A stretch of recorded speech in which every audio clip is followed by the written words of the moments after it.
लेकिन किस समझौते के तहत तहव्वुर राणा को लाया गया है, चलिए वो जानकारी भी आपको दे देते हैं। ये जानकारी आपको किसी ने नहीं दी होगी अब तक, आपके सामने रख रहे जानकारी। साल 2023 में भारत और अमेरिका के बीच समझौता हुआ था और सक्रिय आतंकियों की जानकारी साझा करने को लेकर ये MOU साइन किया गया था। इसी समझौते के तहत तहव्वुर राणा का प्रत्यर्पण हुआ है।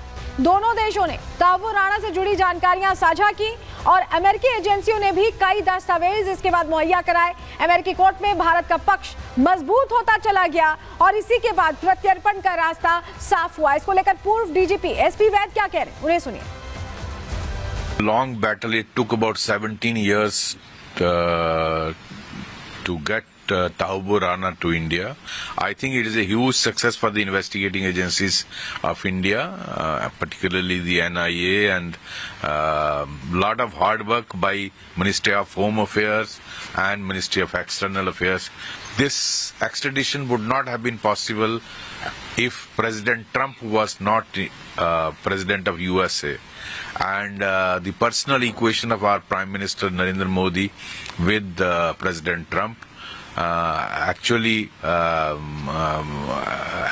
acted as a final nail in his extradition to India.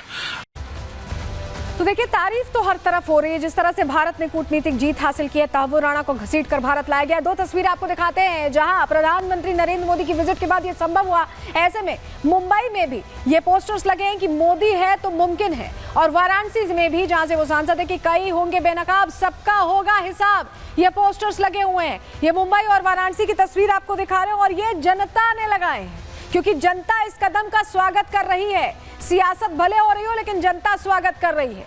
Mumbai और वाराणसी की तस्वीर बता रही है कि तहव्वुर राणा के भारत प्रत्यर्पण से ये साफ हो गया कि आगे कोई भी आतंकी कुछ भी करता तो वो सोचेगा, क्योंकि भारत खींच के ले आएगा चाहे 17 साल लग जाए। ये मैसेजिंग क्लियर जा चुकी है। हमारी सहयोगी पुनीता की ग्राउंड रिपोर्ट बनारस से आपको दिखा रहे हैं। यहाँ पर कुछ लोग आतंकी तहव्वुर राणा के पोस्टर के साथ यहाँ पर पहुंचे हैं, जिसमें आप देख सकते हैं प्रधानमंत्री नरेंद्र मोदी और यहाँ पर अमित शाह की तस्वीर लगी है और यहाँ पर लिखा हुआ है कई होंगे बेनकाब, सबका होगा हिसाब। आतंकी तहव्वुर राणा 26/11 का ये आतंकी, और जब इसे भारत लाया गया तो कई हिस्सों से, देश के अलग अलग हिस्सों से तस्वीर निकलकर सामने आई जहाँ लोगों में खुशी भी देखने को मिल रही है। और कुछ लोग यहाँ पर मौजूद हैं जो इस पोस्टर के साथ पहुंचे, इनसे भी बातचीत करेंगे। पोस्टर लेकर आप लोग यहाँ पर पहुंचे प्रधानमंत्री नरेंद्र मोदी की रैली में, आखिर क्या मकसद है? हम माननीय मोदी जी का आभार वंदन अभिनंदन करने के लिए पोस्टर लेकर के आए थे।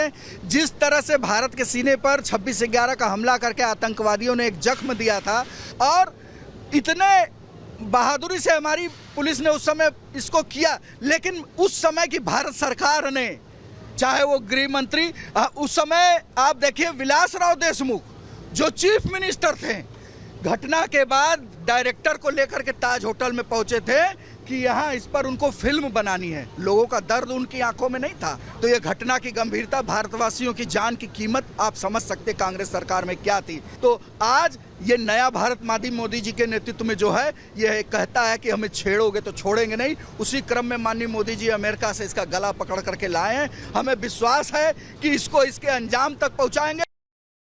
देखिए, ये विश्वास की तस्वीरें, एक बार फिर आपको विश्वास की तस्वीरें दिखा रहे हैं क्योंकि कसाब जैसा अंजाम आप सुन रहे हैं जो बता रहा है कि लोग ये चाहते हैं कि अब तहव्वुर राणा से पूछताछ करके सच निकाला जाए और इसे भी वही अंजाम दिया जाए जो कसाब को आया हुआ, यानी कि फांसी पर चढ़ा दिया जाए। ये कह रहे हैं लोग, और लोगों की मांग इसीलिए क्योंकि सरकार ने वाकई मुमकिन किया। और इसी सरकार में आपको बताएं 4 प्रत्यर्पण हुए। रवि पुजारी का प्रत्यर्पण हुआ है, छोटा राजन का प्रत्यर्पण हुआ है, कृष्ण मिशेल का प्रत्यर्पण हुआ है। तो 4 प्रत्यर्पण इसी सरकार में हुए हैं और ऐसे में उम्मीद भी इसी सरकार से दिखाई दे रही है क्योंकि भारत अब मजबूत होता दिखाई दे रहा है और मजबूत भारत सब कुछ कर सकता है, लेकिन राजनीति भी हो रही है। रिपोर्ट देखिए।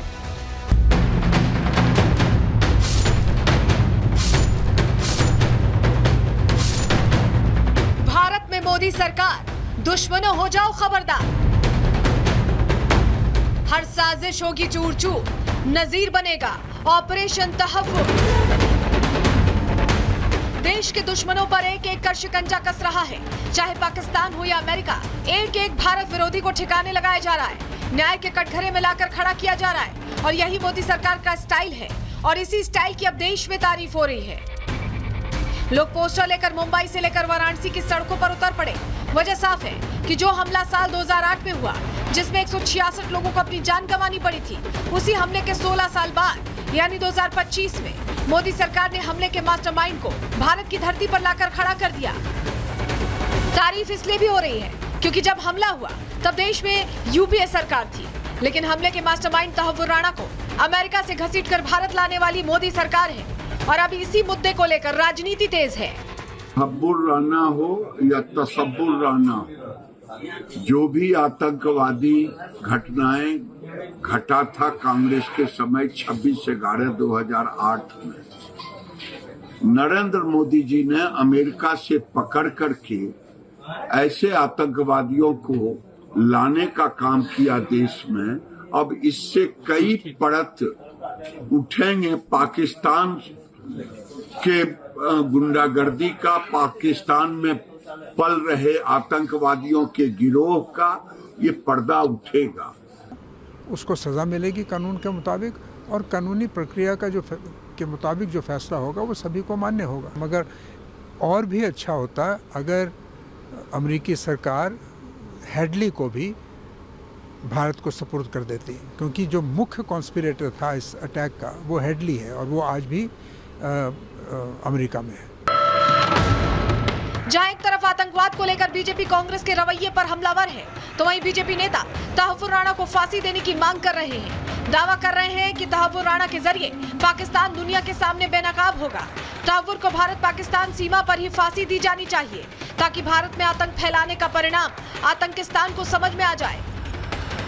कसाब सहित 9 लोग आए थे और 4 दिन में जिस तरह से आतंकवाद की घटनाएं हुई थी, तो उनमें वहाँ के लश्कर तोयबा का किनका हाथ है, ISI या वहाँ की सरकार या वहाँ की आर्मी।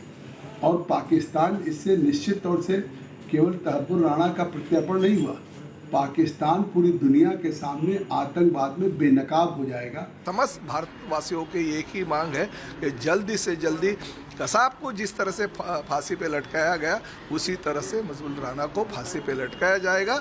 और वो भी फांसी पे कहाँ पे लटकाना चाहिए, भारत पाकिस्तान सीमा पे लटकाना चाहिए, ताकि पाकिस्तान को पता चले कि इंडिया में अगर ऐसे कुछ करते हैं, भारत में अगर ऐसी दहशतवादी कुछ कार्रवाई करती है तो उसका क्या हाल होता है।